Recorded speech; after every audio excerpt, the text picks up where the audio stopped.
Hello, I'm Allison DePrey Singleton. I'm Genealogy Services Manager for the Allen County Public Library Genealogy Center. So we are going to be talking about FamilySearch today. I'm actually very excited about this because I think it's an underutilized resource. Okay, so couple things. First of all, throw any sort of information you want to share and collaborate with other attendees in the chat. I'll try to keep an eye on the chat, but I can't promise anything. And then the Q&A is going to have questions for me for looking at later at the end of the presentation. So I'm going to go ahead and get ready to share my screen. I'm going to make sure I am signed out. There we go. All right, I am sharing screen. We are going to take a look at FamilySearch.org. If you are unfamiliar with FamilySearch.org, it needs to be your new best friend. I highly recommend utilizing it. Now, those of you that are utilizing FamilySearch.org or just FamilySearch, we're going to go with that. Let's see if you're utilizing every part of it. A lot of people come in and they're like, I've already looked on FamilySearch. And then I'm like, well, have you looked here, here, and here? And they're like, oh, wait a second, there's more? Yes, it is an excellent place for information. And I am delighted to walk through it with you. Okay, so thank you again for joining. Again, if you see somebody popping in and asking about a handout, there is not a handout. Please let them know that. I would appreciate any and all assistance since we're solo tonight. Okay, first things first, I highly recommend creating an account. It is very easy. You can go in, you can click one of these, or just create a username and password.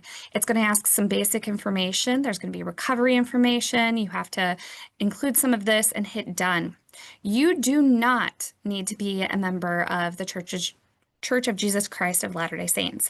That is not a requirement to use FamilySearch, so don't let that be a deterrent. Okay, I am going to go ahead and go back and sign in. I already have an account. I want to make sure that I sign in and I'm using my account. Once I'm signed in, it looks a little bit different, but it is incredibly helpful to be signed in because some of the records will not show up unless you are signed into your account. That is incredibly important. Okay, welcome to FamilySearch. The first thing that people do typically is search for an ancestor, and you can put in whatever name you want. Today, we're going to do a quick search for someone. This time, we're going to look for Mary Lavera. And we know that they are somewhere around Youngstown, Ohio. And probably born around 1900. We don't have an exact date, so estimated's always good. Once you put in that basic information, you're going to start getting some records. You want to see, okay, it's correcting to Oliver. All right. And we're not seeing anything right off the bat. Well, the good news is that that is the maiden name, so we can also add in the married name.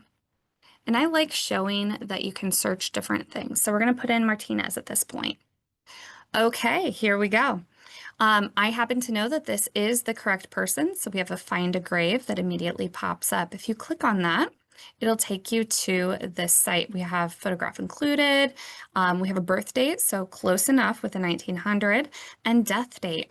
This is coming off of her husband's obituary, this information, so you can start with just a little piece of information and go from there. I can go to the Find a Grave and look at the actual information. It gives us a picture of the stone and then some basic information, but that's not really what we want. We see that we have similar records, and sometimes those similar records can be helpful. We do know that that's her maiden last name. We know that she was born around 1904. And we know she was living in Youngstown and that she died in 46. So we're already getting some information here. So we're going to view record. And we can see that this information is correct. And we have the spouse. So John or Juan, whichever one it is, Mary or Maria. And we're going to go ahead and click on this. Names change. It's a part of genealogy. And then we can look at this original. So we have the Mrs., well, let's see here, Mrs. Mary Martinez, where she passed away, how long she's been in there, 42 years old, housewife. So we have the father, the mother, and we got all of this great information that we can use. So unfortunately, it looks like it was cancer. So that's not great, but we're able to get this information. So just by having basic information about a first and a last name and a married name, and that she died in 46, we were able to start pulling up information. Now, we can see if there's more information from there, and that's kind of the thing that we always want to look at. So we have one similar record, and we can attach it to a tree. We can look at the actual information. So this is a good place to start. However, there's always going to be more information. So we can see that there's also some information here, but none of it is looking correct. And so we want to go back and back. So we're going back to the home page because searching for the ancestor gives you the information that's already been indexed, and it's going to look through those collections for you. Now, what I like to do is actually start looking at other pieces. So I'm going to go up here to search, and I'm going to go into a section called Research Wiki. I don't know if many of you have used Research Wiki before, but it is incredibly helpful, especially if you're doing research in an area of the country that you're not familiar with. So let's go ahead and just do an example. I am going to do Colorado, United States genealogy. So you start typing it in and then it'll pop something up, and that's usually what you want to click on. So this time we're in Colorado, and it gives us a clickable map with the counties. We have the record types here on the right-hand side. So if we're going to be looking for something, we can say, oh, I'm really looking for maybe the probate records. I want to know what the probate records are for Colorado as a whole. And it's going to tell us what the online resources are and some references, and just give you a little bit of information about what's going on in that state or country or part of the world. I'm going to go back because we want to still stick on Colorado for a minute. It's going to give us the counties alphabetical, which is incredibly helpful if you don't know where the county is that your family is from right off the bat by looking at a map. You can also see that there's defunct or renamed counties, so that's incredibly helpful with all these lovely boundary changes that we see. And then you can see that there's some migration routes. So if you are trying to figure out how your ancestors either went through Colorado or ended up in Colorado, this would be an incredibly great resource to start clicking around on. Now, just for fun, we're going to go ahead and click on one of these counties. I'm going to go ahead and click on Lincoln. And once we do that, it's going to give us basic information about the county itself. And this is incredibly helpful. So first of all, the county wasn't created until 1889. So that's kind of late. Figured it was named for the president. We have the contact information for the courthouse. And then we have information on the known beginning dates for government records. This is incredibly vital. If you're looking for a birth record, knowing that they didn't start until the county formed and for those records, this right here is incredibly helpful. Another thing to note is sometimes this information is helpful too. So you may not even find a birth or a death record until after 1920. And that's vital information to have. What if you're looking for that birth record from 1917? You may not find it. It may not exist. It may be something that came about later. Record loss, incredibly helpful to know if there's any sort of courthouse record. Disasters, boundary changes. We're going to look at this. So Lincoln County was created from Elbert County. So we want to open that in a new tab because that might be where the records are that we're looking for. You never know. You can also see that there's the populated places, and then it's going to go through different pieces of records that could be helpful. If there's state and territorial census records, that's where those would be. You can find church records if they're broad enough. So this is for Colorado as a whole. Court records, it's going to give you some ideas of what to look for. Let's see here, directories, land and property, maps, some online collections that could be helpful from military, naturalization, newspapers, and it just keeps going. Pension records, probate, Social Security, and then we get to those vital records. And this is always fun. Divorce. You don't always find something in the divorce section, so it's really special if you do. And, occasionally they're just fun records to go through. You can also find through the research facilities, there's the archives, family search centers, libraries. So if you're not finding what you're looking for, I highly recommend looking in the libraries. You may want to just call them and say, hey, I'm looking for this. Does this exist? Librarians are your friends. I say that as a librarian. We want you to be successful. There's nothing under museums or it looks like societies, so you might want to look statewide instead. Now, we clicked on Elbert County because Lincoln was formed out of Elbert. So Elbert was created in 1874, so it's earlier. That's really good news. So if you're looking for a record from 1876, perhaps it's in Elbert County. So when did they start records? Well, womp womp, 1894. This one's a little earlier for death, but the court, land, probate, those are earlier, so that could be helpful. But where was this created out of? So Greenwood County was abolished, so let's look at Douglas. So it was created out of Douglas County in 1874. So if we go over here, this one was created in 1861. So maybe our records are there if we're looking for something even earlier. And it looks like marriage records started in 67, but we have some court records. And it was created as an original county. So we've been able to go back to Douglas County. So if you're doing research in Lincoln County, Colorado, you need to also look at Elbert County and Douglas County. Otherwise, you might be missing some records. Now, all of us don't know this information about every location.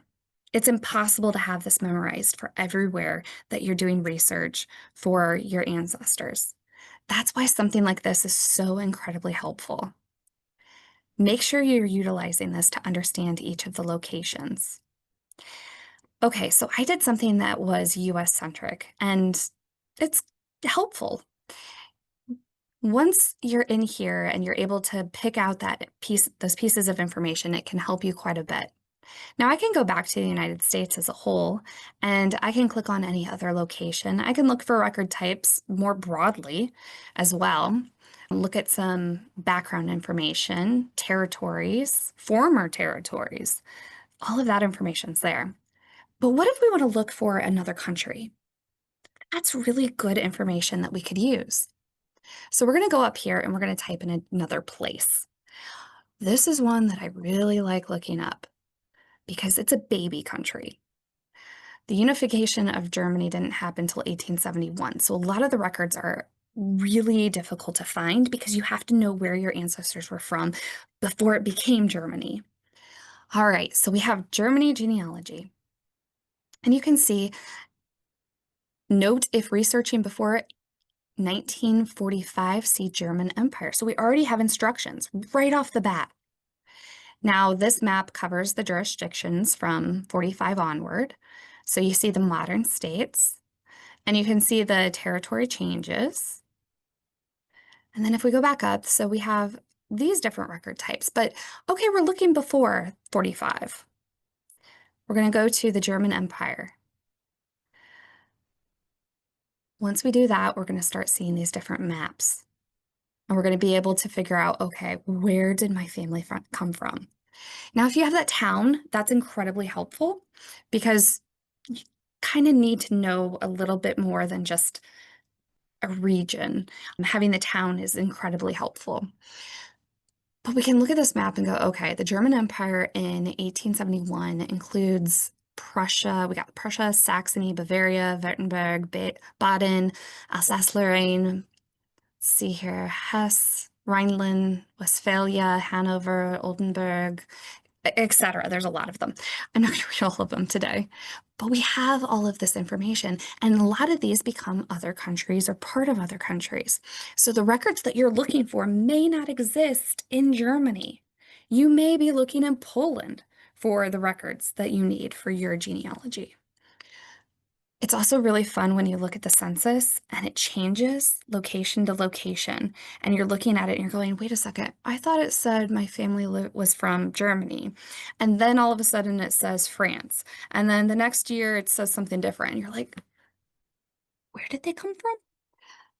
This can help. Doing the history eliminates the mystery. That is a quote from Kurt Witcher. So you can come over here and you can say, okay, I know my family, where they came from. We can do some research now, and we can start to dig a little bit further. So today we're going to just hop into Westphalia. All right, so now we have a little bit more information. We have getting started. This is incredibly helpful if you haven't done research in other countries, having the German genealogical word list, Latin if you're looking at any Catholic records, and then French if it happens to be one of those boundaries that goes back and forth. You also have the option to look at Old German script, there's a tutorial, and there's a letter writing guide. I did want to show you with these word lists, it is such a help. As you're looking at the different things and trying to decipher what they look like, going through these key word lists and just getting an idea of what the main words are. So if you're looking for a birth event record, you're going to want to look for these words. And you might also want to look for christening. You might want to look for father or maybe mother, and name, given and surname, and the word parents. Those are all things that could really jump out if you're looking at an original record that could help you decide whether or not that's for your family. And then you can use all of these. I love, love, love that you can find 8-ber. I'm going to say 8-ber because I don't speak German. And that's the fun part. A lot of us can read the languages but not speak them. And then you can find the different days of the week, times, etc., and numbers. And if you look, this list goes on and on and on and on and on. It's alphabetical at this point, and on. So these word lists can really help you understand the records that you're looking at. And then you have the Latin and the French. And this can just make your life a little easier. All right, we're going to scroll down. So we know where it is within the German Empire. Okay, so we can see modern North Rhine-Westphalia, so we have that. See, these maps are incredibly helpful. And knowing the town of origin is essential for doing this type of research. Okay, so you can see that there's gazetteers, parish registers, and then it's going to give you more information. Okay, so for birth, marriage, and death records, it's telling us to follow this. So we're going to open up that. And we can see the births, marriage, and death. And then it's going to go into these different sections, and it also tells you what the locations are, and then we can start finding those online records. Now, it's going to tell you if a website's a paid website. It'll take you to other websites outside of FamilySearch. It's going to take you to places like Ancestry or MyHeritage. It's going to take you anywhere that the records exist. So you may have to wait to look at them until you get to a library that has access to these for free, or wait till there's a free trial or these records open up for some sort of special occasion. Now, this one we can see is at FamilySearch, so that's typically going to be accessible. I say typically because some records are still locked, even at an affiliate. Okay, so this one we can do a search in. And then you can scroll down and see that there's more information. And we have an archive right here. And this is for the Evangelical Church. So perhaps that's something you wanted to look at. Now, this is a thing that I highly recommend, is having all of these open in Google Chrome. and having it where it can translate for you. So right now it's in German. I can click on English and it'll translate for me. And then I can see what exactly it is. I can read it. I can see what's going on. And then I can possibly search within. We can see there's family research, regional church archives, and then it's going to give me information about how to find. So make sure that you have Google Chrome. Now, this is another archive. We're going to want to look at that one too. All right. So once we have this open, we're going to switch over to English so we can read it. And we have all sorts of pieces of information here. And we have digitized books and journals. That's really cool, from the State History Library. Searching for traces. Looks like they have a reading room. You can send in an inquiry. If you do send an inquiry to another country, please try to write it in the language that they speak. Even if it's garbage, you can apologize for the fact that you don't speak that language in the letter or email or whatever you're doing, but it's best to at least attempt it, even if it's not perfect, but always attempt. So now we have this, and it looks like we can search within this website, and that's what I would do. But we got that information from the wiki, and it's a good place to start. And you can see that there's all sorts of town genealogies, etc. And yes, James, most people do understand English, but it's a polite thing for reaching out and asking for help in a different country. A lot of times it is considered not exactly rude, but it's not the nicest to just assume everybody speaks English. So when you are reaching out to another country, it is best to reach out in their native language, not yours. So it's one of those things where you want to take that information and put it into a Google Translate or some sort of translation tool and at least attempt it, because then they will see that you are trying and they will try to help you usually. That is an incredibly nice thing for you to do as a researcher. Okay, so the Research Wiki, you can find all sorts of information out. And we just did a quick dive into this. And I just wanted you guys to see how that would work. All right, let's get out of these. And we're going to go back up to the top and hit search again. All right, so we looked at Research Wiki. One of the other things that I think is way overlooked is the catalog. Once you get into the catalog, you can type in a location. So this time I am going to type in Virginia.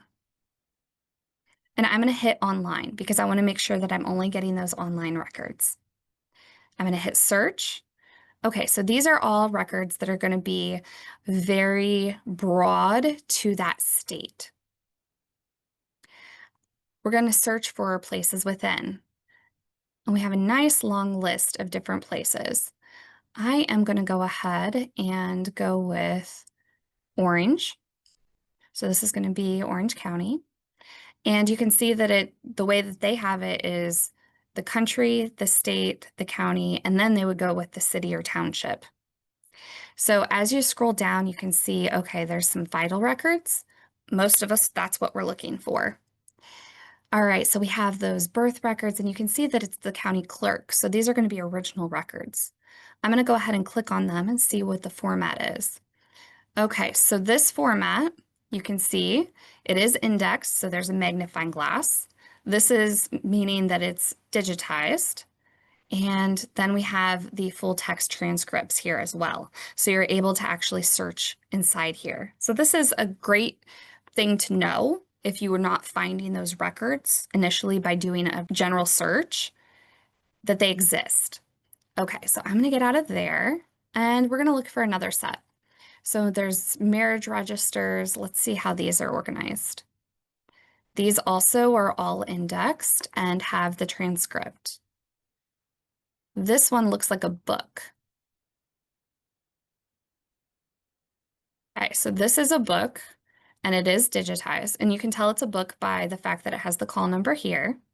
And to view a digital version, you can click And then now we are on that book. And this one you can't actually view online because of copyright issues. So that's something to keep in mind, that some of these will not pop up right away. And then if we scroll down a little bit more, you can see that there's other pieces here. And anything with an author has the risk of it being a book and not being able to actually search inside of it. That's why it's incredibly helpful when you see that it's actually the state or the county. So probate records, you can see as well, are going to be government records. Okay, so these aren't indexed. Okay, so the magnifying glass is missing. So these are not indexed. They are part of the full text transcript. So if you did a search through the full text search, these should come up. But if for some reason you're not finding what you're looking for, you can click go to image, and there you go, you have your microfilm. So this is something that would not come up if you're searching the general family search page. If you go here and do search records like we did at the beginning and just search for those names, this will not come up. So it's really helpful to know that you sometimes need to dig a little bit further. Everything is not just on the surface with Family Search, and that's okay. They have millions of records.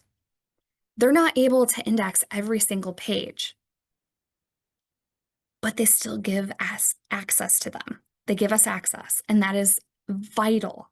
Such great information. Now, some of these may be indexed, so you can take a look and see.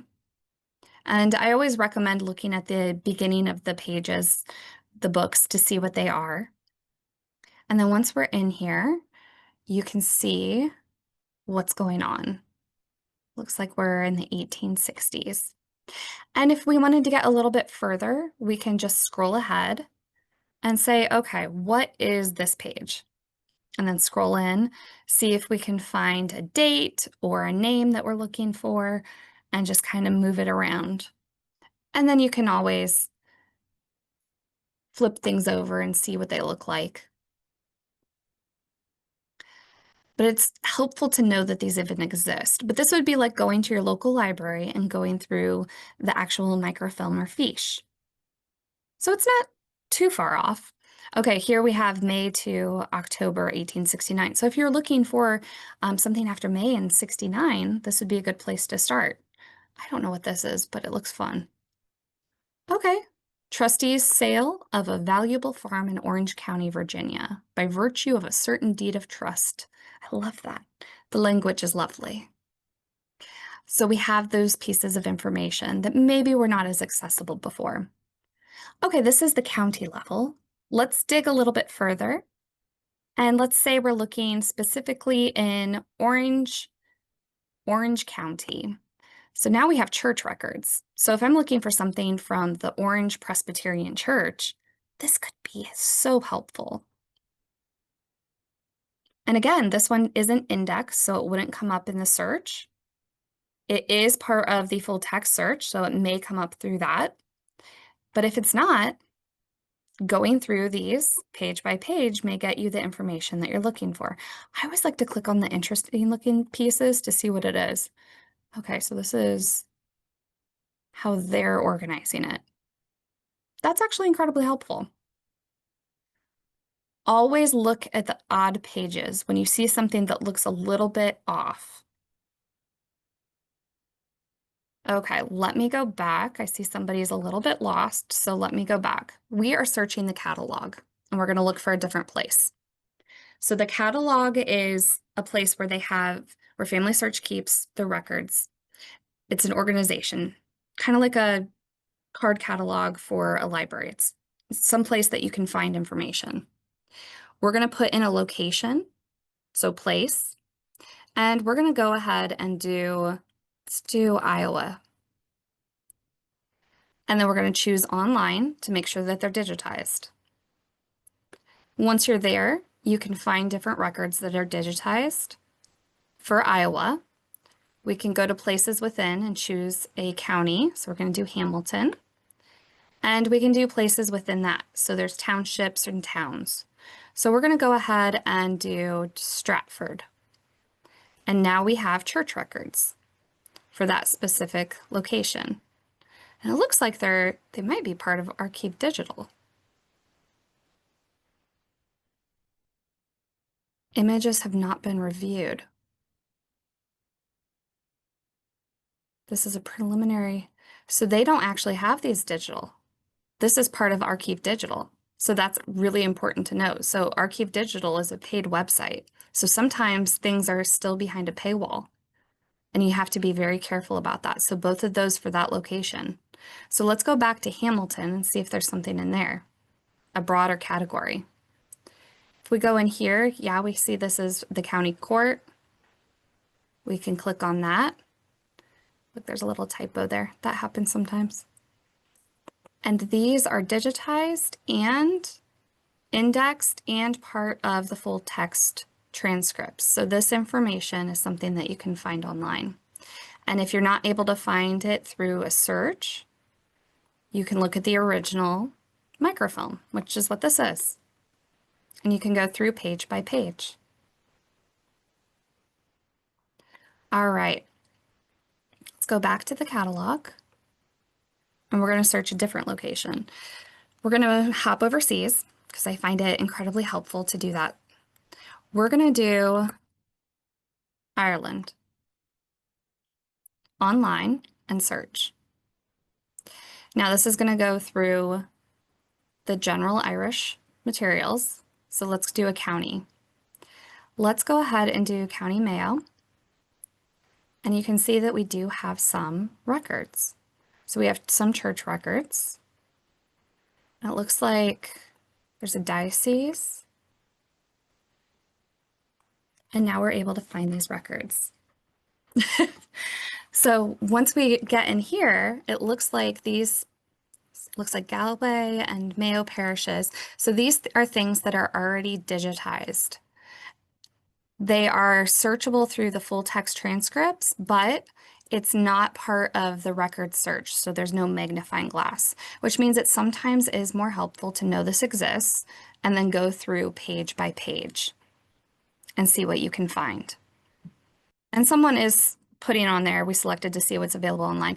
It is helpful to see what's available offline as well. Sometimes it is helpful to just know what's even available, even if it's something that you're not going to be able to access immediately.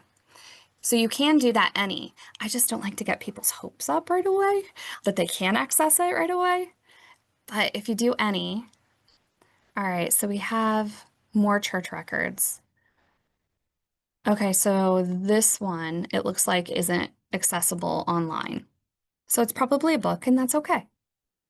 Now I'm going to go back to online. I'm going to hit search. And sometimes it's fun to go in a little bit further. So now we have the towns. I don't know which one I feel like clicking. We're going to go with Castlebar. Correctional institutions. Yes. Here is this. And this one is searchable.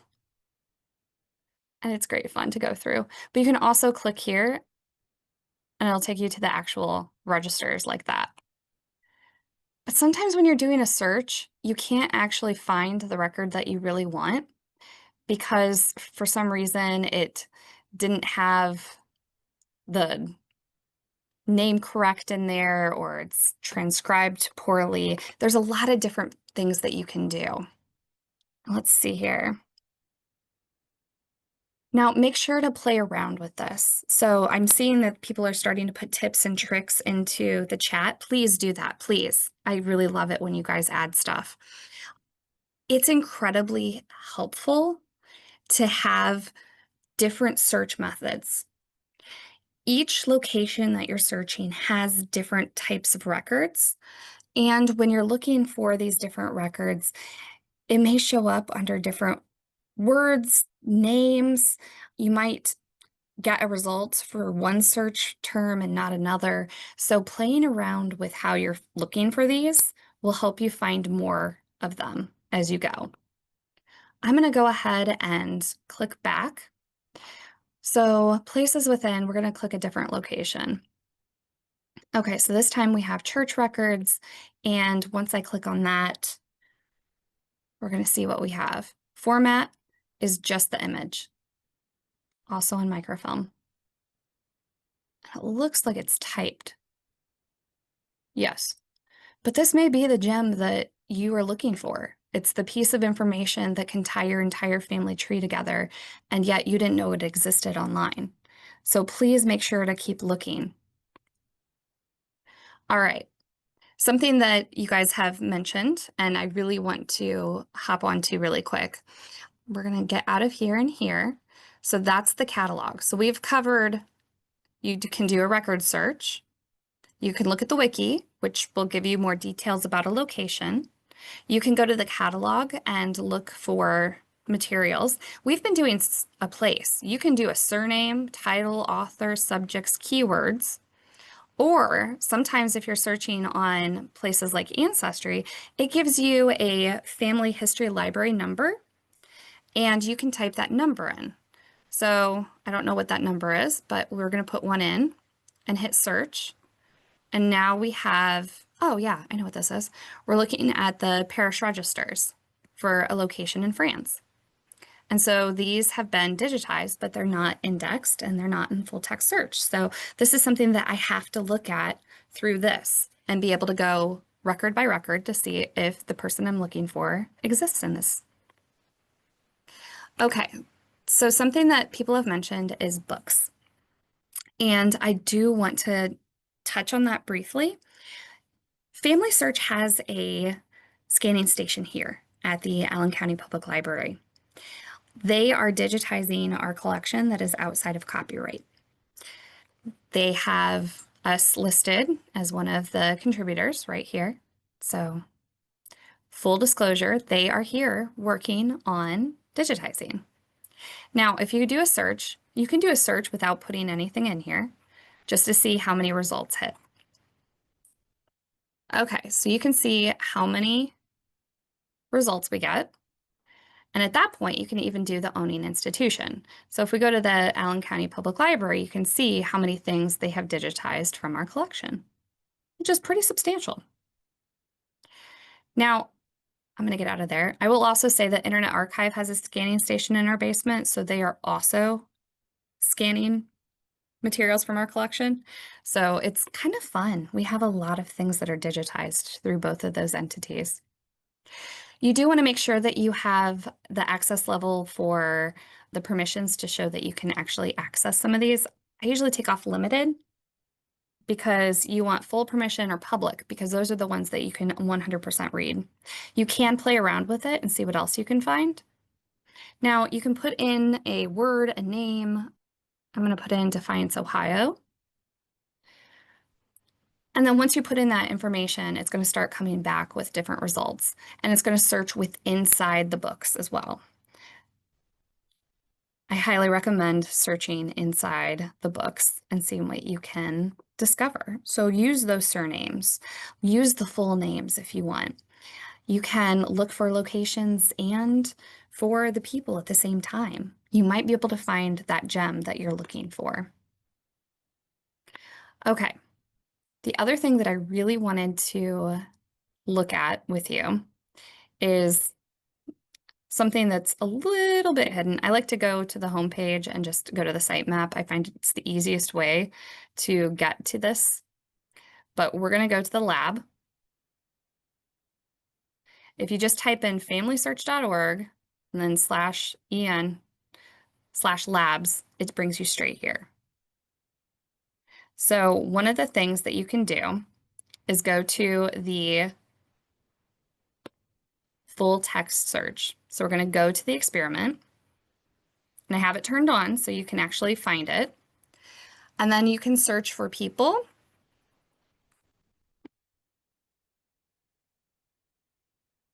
And just put a name in and see what sort of results you get.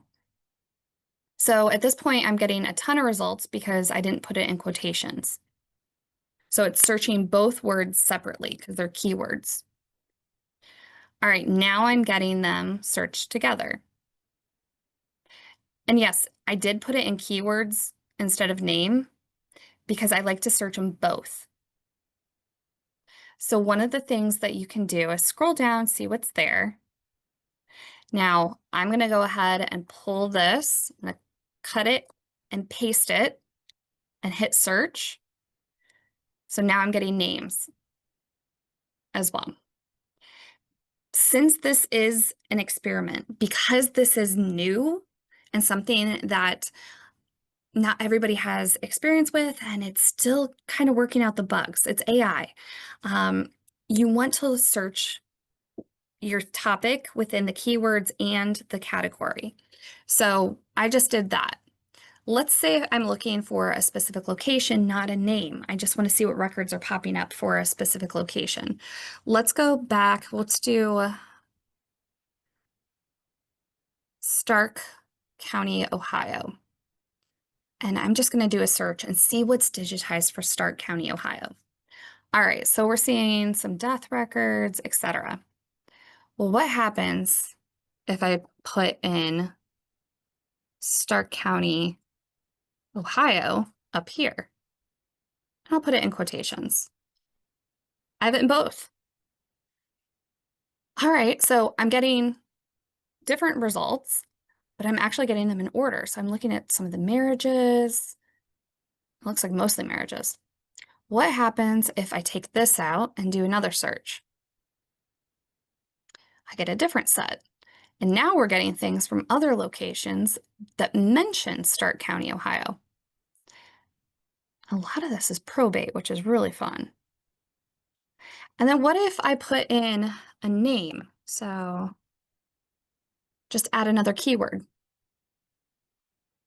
Now we're actually getting different pieces with that name. Now I can take that out. Let's go back up. So we have this many results, which is quite a bit. Let's go ahead and put in Stark County, Ohio down here. Let's take it out of here and leave that keyword. Now we only get 32 results. Now we only get 32 results. What if I put that in the name because it is a surname?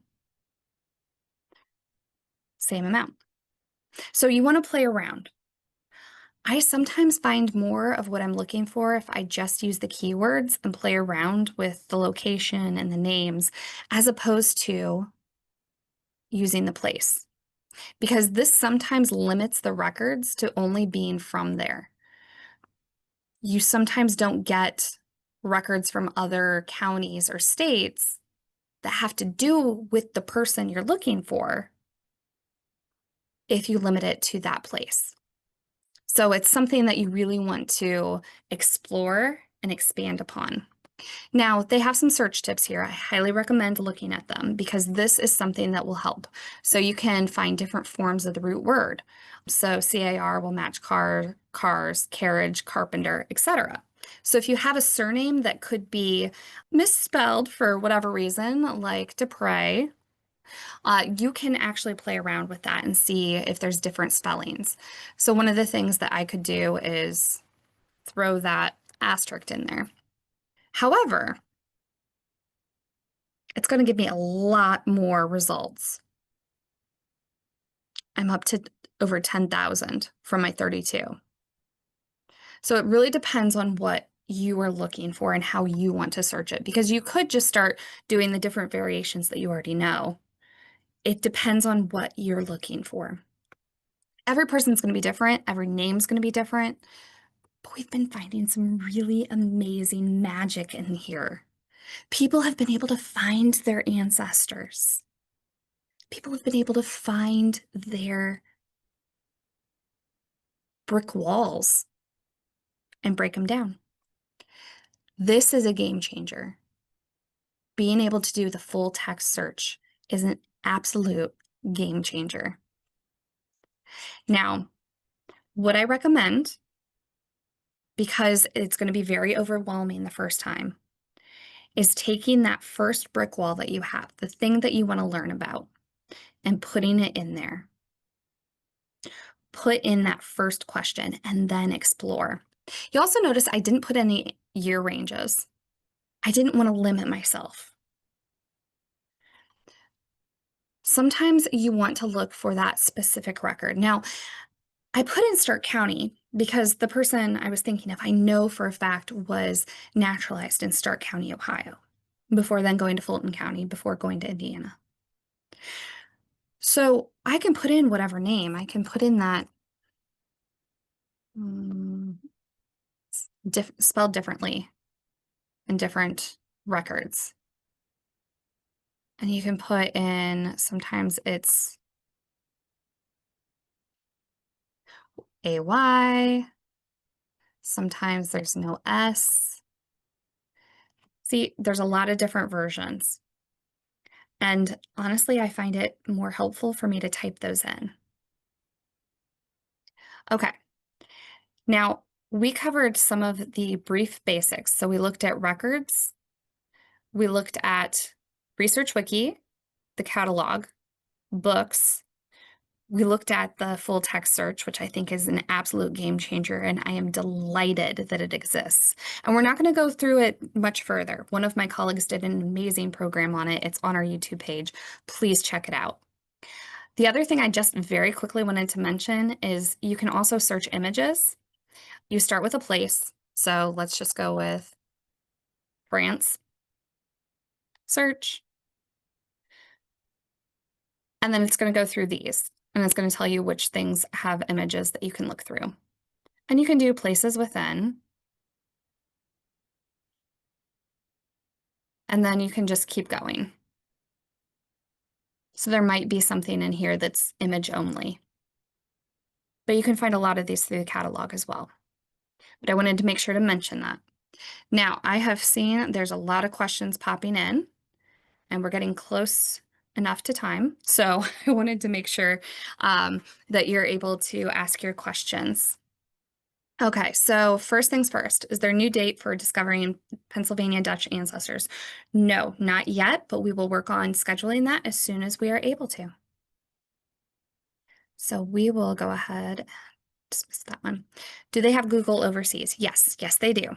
So sometimes they use other types. It doesn't have to be Google. There's other search databases that they can use. Okay, the full text index that I'm talking about, that's what we just did with the labs. So FamilySearch Labs.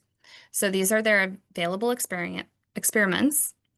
And if you scroll down, here it is. Expand your search with full text. And you can go to the experiment. You can also type this in. I'm going to go ahead and copy and paste and put that in the chat for everybody. So if you go directly there to that link, you can bookmark it, and then that way you can just go straight to the full text search. Okay. Let's see here. So how can you tell? Okay, so how can you tell one's online and one's not? That is usually the symbols that are next to things. So if I go back, so we're in this parish register from 1819 to 1882, and I'm going to scroll down. So the things I'm looking for are a magnifying glass, the camera, and then a little sheet of paper. The magnifying glass signifies that it is indexed, and it will come up in the record search. The camera signifies that it is digitized, and then the little paper signifies that it is in the full text search. So there's a transcript for it. So those are the three things right here that you can typically find. All right, let me go back to the questions. The full text, let's go ahead and do that again, just because I think it's great to know. I wish it was one of these right at the top, like in here, because it is a way to search. But honestly, the easiest way I like to look is just to go to the bottom, go to that sitemap, FamilySearch Labs, and it comes right up. And they have other things that you can look at as well. If there's something that you wanted to explore and see if you can help make it better. But this right here, expand your search with full text, that is gold. When you were looking at Mayo, Ireland, you clicked a link and it was not online. Archive. Okay, how could you tell it was not online? All right, so let me go back there. So I believe that was in the catalog. And if we go to Ireland, then we're going to go places within Mayo. And then I believe it was a church record. No. Probate? I'm not sure which one it was.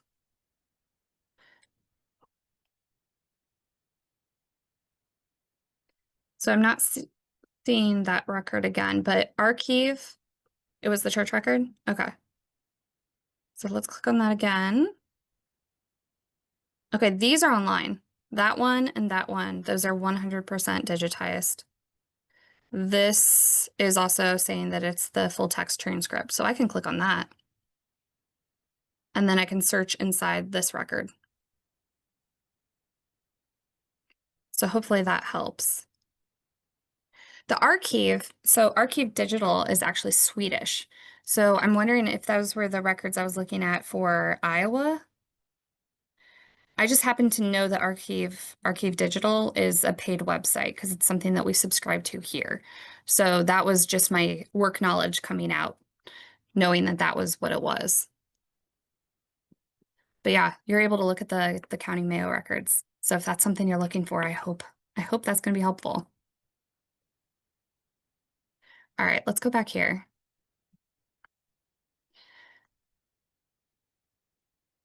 So somebody said on the right-hand side, you can find the labs.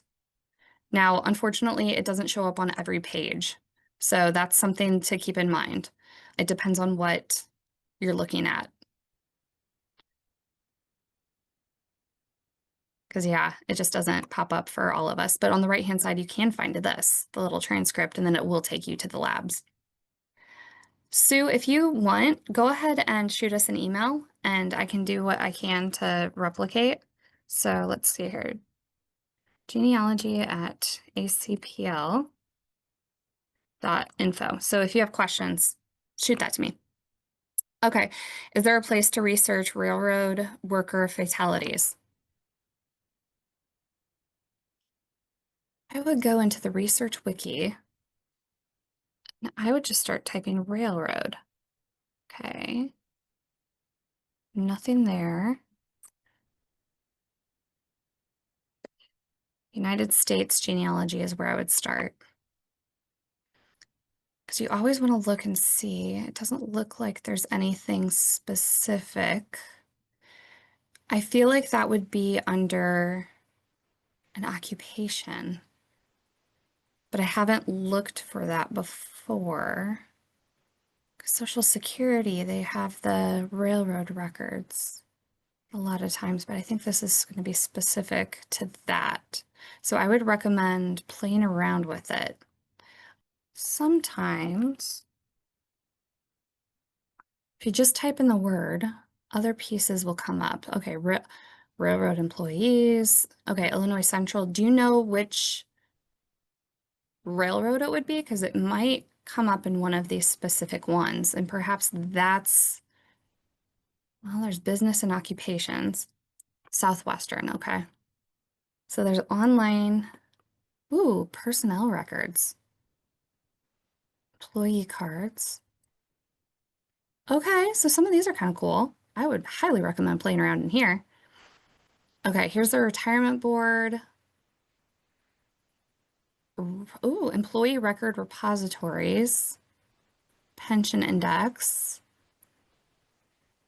So you may want to look at some of these. It looks like that might have some information for you. So railroad worker fatalities. The other thing is if it's a fatality, most times it would end up in the newspaper, depending on the time period and the location, but that could be something I would look at too, is trying to see if it's in the newspaper. Okay, I see now that you say Southwestern. So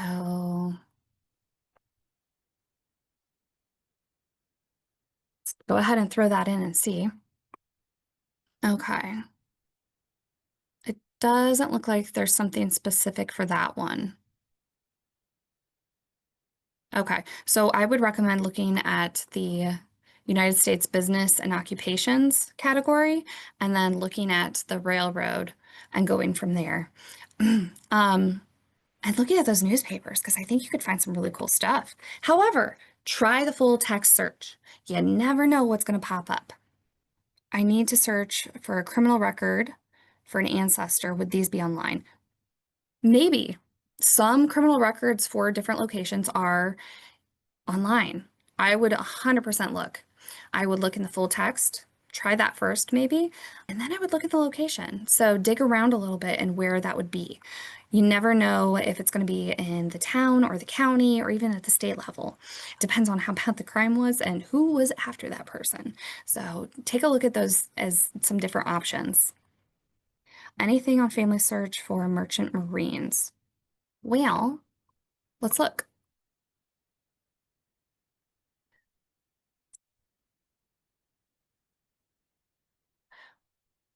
Okay, it looks like there might be some.